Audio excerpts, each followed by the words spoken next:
மன்னார் வளைகுடா பகுதியில் நிலை கொண்ட ஆழ்ந்த காற்றழுத்த தாழ்வு பகுதி வலுவிழந்து காற்றழுத்த தாழ்வு பகுதியாக மாறியது. ஒரே இடத்தில் மையம் கொண்டுள்ளதாக சென்னை வானிலை மையம் தகவல்.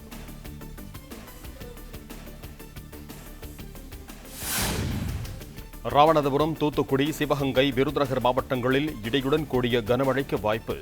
நாளை திங்கட்கிழமையும் கனமழைக்கு வாய்ப்பு என வானிலை மையம் அறிவிப்பு.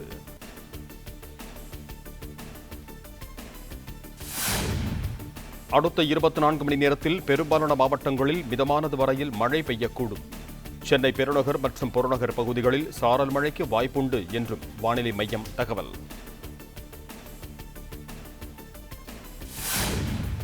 கோடியக்கரை முதல் பழவேற்காடு வரையிலும், தனுஷ்கோடி முதல் குளச்சல் வரையிலும் சுமார் 10 அடி உயரத்திற்கு பேரலைகள் எழக்கூடும். கடலோர பகுதி பொதுமக்களுக்கு வானிலை மையம் எச்சரிக்கை.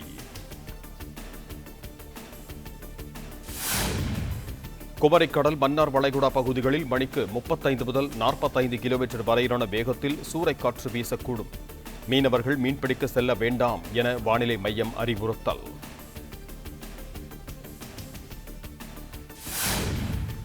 மன்னார் வளைகுடா பகுதியில் ஆழ்ந்த காற்றழுத்த தாழ்வு பகுதி வலுவிழந்து காற்றழுத்த தாழ்வு பகுதியாக மாறியதன் எதிரொலி தமிழ்நாட்டில் படிப்படியாக மழை குறைய வாய்ப்பு என சென்னை வானிலை மையம் தகவல்.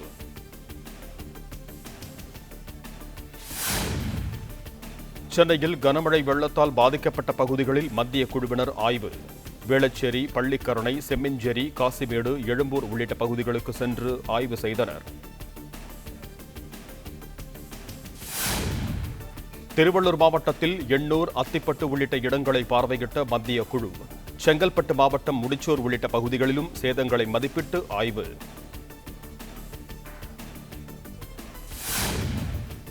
கனமழை வெள்ளத்தால் பாதிப்படைந்த கடலூர், திருவாரூர் உள்ளிட்ட மாவட்டங்களில் மேற்கொள்ளப்படும் மீட்பு நிவாரணப் பணிகள் 12 அமைச்சர்களை பொறுப்பாக நியமித்து முதலமைச்சர் எடப்பாடி பழனிசாமி உத்தரவு.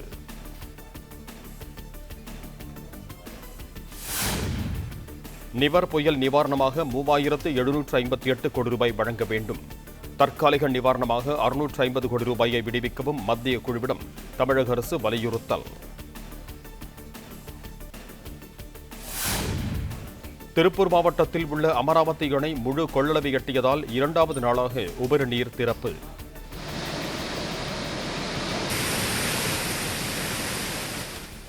அணைக்கு வரும் தண்ணீர் அப்படியே உபரி நீராக திறக்கப்படுவதால் ஆற்றங்கரையோர பகுதி பொதுமக்களுக்கு வெள்ள அபாய எச்சரிக்கை.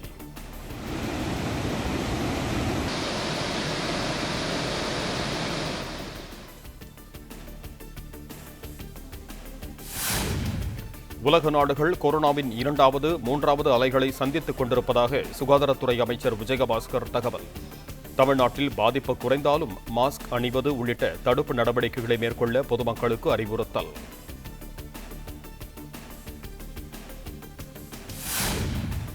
வேளாண் சட்டங்களை திரும்பப் பெற வலியுறுத்தி 8ஆம் தேதி இந்திய விவசாயிகள் போராட்ட ஒருங்கிணைப்பு குழு அறிவித்திருக்கும் பாரத் பந்துக்கு ஆதரவு. திமுக தலைவர் ஸ்டாலின் மற்றும் கூட்டணி கட்சிகள் தலைவர்கள் ஆதரவு தெரிவித்து கூட்டாக அறிக்கை.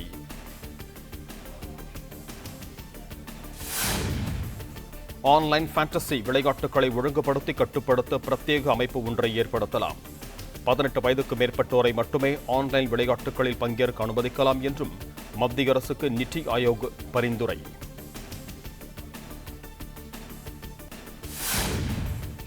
அத்திக்கடவு அவிநாசி திட்டத்திற்கு திமுக ஆட்சி காலத்தில் நிதி ஒதுக்கப்பட்டதாக மு.க. ஸ்டாலின் கூறுவது தவறு.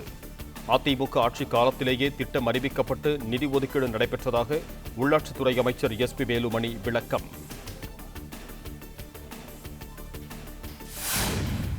ஆந்திராவின் அம்மம்பள்ளி அணையில் இருந்து வினாடிக்கு 1400 கனஅடி வீதம் தண்ணீர் திறப்பு. நீர்த்திறப்பு அதிகரிப்பால் திருத்துறை கொசத்தலை ஆற்றில் கடும் வெள்ளப்பெருக்கு.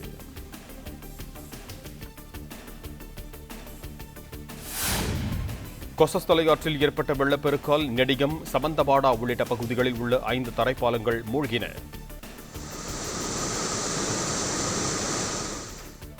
வெள்ள அபாய எச்சரிக்கை விடுவிக்கப்பட்டும் ஆபத்தை உணராது செல்லும் வாகன ஓட்டிகள் மற்றும் பொதுமக்கள்.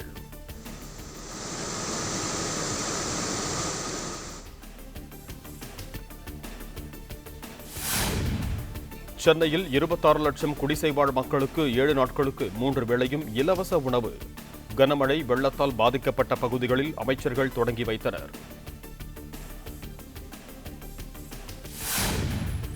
வேடந்தாங்கல் ஏரி முழு கொள்ளளவை எட்டியதால் வெளியேற்றப்படும் உபரி நீர். சரணாலயத்திற்கு வெளிநாடுகளிலிருந்து படையெடுத்து வரும் பறவைகள்.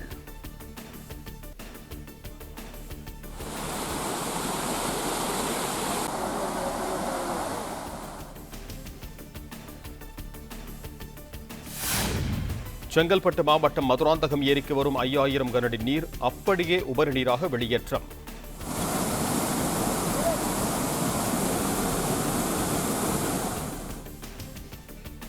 ஏரி முழு கொள்ளளவை எட்டியிருக்கும் நிலையில் பாதுகாப்பு கருதி நடவடிக்கை.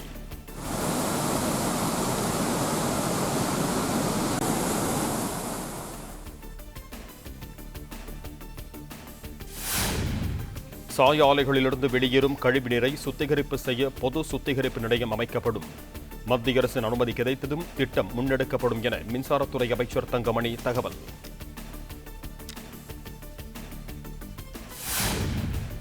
கனமழையால் வேலூர் மாவட்டத்தில் வேகமாக நிரம்பி வரும் ஏரிகள். நெல்லூர்பேட்டை பெரிய ஏரி 24 ஆண்டுகளுக்கு பிறகு நிரம்பியுள்ளதால் விவசாயிகள் மகிழ்ச்சி.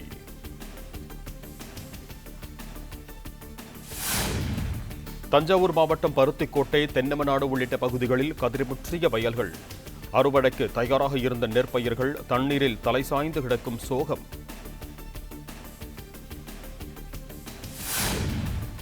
கடலூர் மாவட்டம் காட்டுமன்னார்கோவில் பகுதியில் கடந்த 3 நாட்களாக பெய்த கனமழை.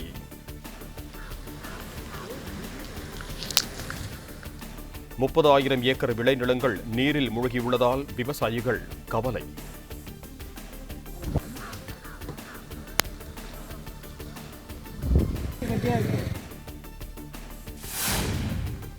மயிலாடுதுறை மாவட்டம் சீர்காழி அருகே 5வது நாளாக தொடரும் கனமழை. நூற்றுக்கணக்கான ஏக்கர் விளைநிலங்கள் நீரில் மூழ்கி நெற்பயிர்கள் அழுகும் அவலம்.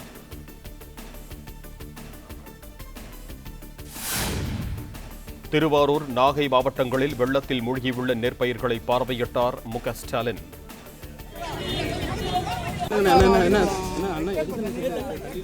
பொதுமக்கள், விவசாயிகளை சந்தித்து பாதிப்புகளை கேட்டறிந்தார்.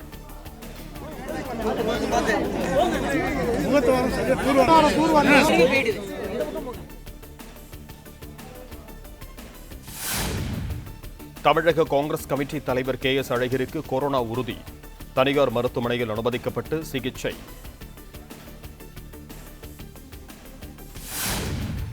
இந்தியாவில் கொரோனா தடுப்பூசியின் அவசரகால பயன்பாட்டுக்கு அனுமதி கோரி விண்ணப்பம். தலைமை மருந்து கட்டுப்பாட்டாளரிடம் ஃபைசர் நிறுவனம் விண்ணப்பம். விண்கல்லிலிருந்து சேகரித்த மாதிரிகளுடன் பூமி திரும்பியது ஜப்பான் விண்கலம். பூமியில் உயிரினங்கள் தோற்றம் தொடர்பான ஆய்வுக்கு பயன்படும் என தகவல்.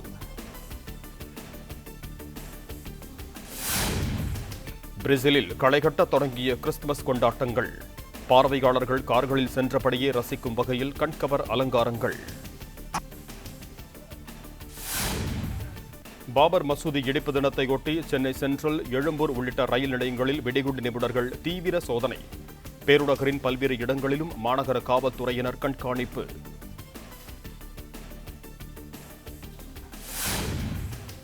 பாபர் மசூதி இடிப்பு தினத்தையொட்டி திருநெல்வேலி, நீலகிரி உள்ளிட்ட மாவட்டங்களில் இஸ்லாமிய அமைப்பினர் ஆர்ப்பாட்டம். நெல்லை மேலப்பாளையத்தில் கடைகள் அடைக்கப்பட்டதால் ஏராளமான போலீசார் குவிக்கப்பட்டு பாதுகாப்பு.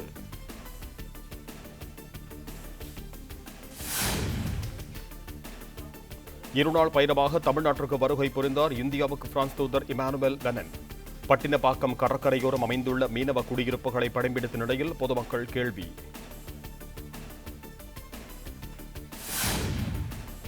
திரைப்பட நட்சத்திரம் விஜயசாந்தி காங்கிரசின் அடிப்படை உறுப்பினர் உள்ளிட்ட அனைத்து பொறுப்புகளிலிருந்தும் ராஜினாமா. பாரதிய ஜனதா கட்சியில் நாளை இணைவார் என தகவல்.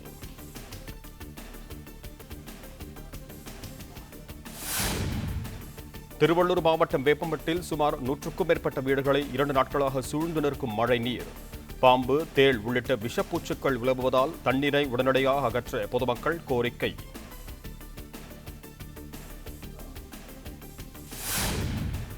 ஆஸ்திரேலியாவின் ஃப்ரேசர் தீவில் புதர் தீவேகமாக பரவுவதால் பெரும் பதற்றம்.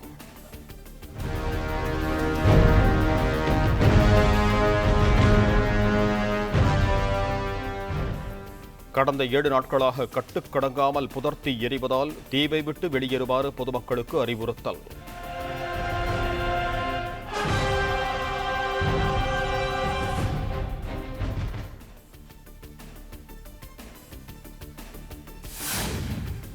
தமிழ்நாட்டில் பரவலாக கனமழை கொட்டி தீர்த்த நிலையில் தண்ணீரின்றி வறண்டு கிடக்கும் தொப்பையார் அணை. ஏற்காடு மலையில் இருந்து வரும் தண்ணீரும் தடுக்கப்பட்டதே காரணம் என விவசாயிகள் வேதனை.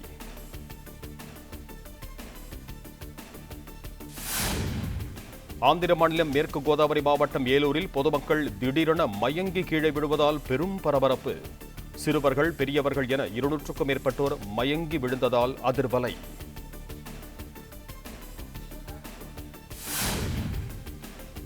மேற்பட்டோர் திடீரென மயங்கி விழுந்ததால் ஆந்திர மாநில சுகாதாரத்துறையினர் வீடு வீடாக சென்று பரிசோதனை. மயங்கி விழுந்து சிகிச்சையில் இருப்பவர்கள் வித்தியாசமான குரலில் கத்துவதாக கூறப்படும் தகவலால் பரபரப்பு.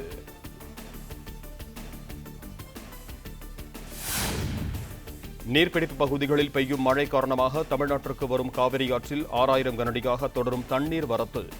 ஆர்ப்பரித்து விழும் ஒகேனக்கல் அருவிகளில் நீராடியும் பரிசல் சவாரி செய்தும் சுற்றுலா பயணிகள் உற்சாகம்.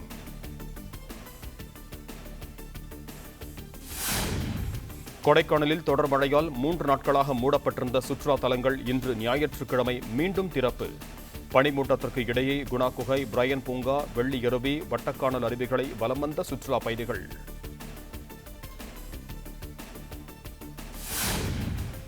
கன்னியாகுமரியில் புரெவி புயல் காரணமாக ரத்து செய்யப்பட்ட பூம்புகார் பயணிகள் படகு சேவை 5 நாட்களுக்கு பின்னர் மீண்டும் தொடக்கம். விவேகானந்தர் மண்டபம் மற்றும் திருவள்ளுவர் சிலைக்கு படகில் சென்ற சுற்றுலா பயணிகள்.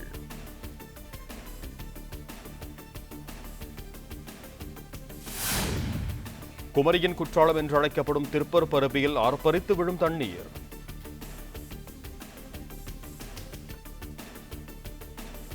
புதுப்பொலிவு பெற்று வரும் திருப்பரப்பு அருவியில் மீண்டும் நீராட அனுமதிக்குமாறு சுற்றுலா பயணிகள் கோரிக்கை.